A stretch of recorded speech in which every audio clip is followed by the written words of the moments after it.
आमे सरकारी उच्च प्राथमिक विद्यालय छात्र छात्री शपथ करूछु जे परिष्कार परिच्छन्न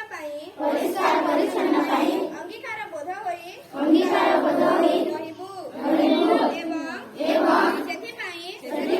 शपथ नेबु प्रथमे आमे कार्य आम ठारू आरंभ करिबु।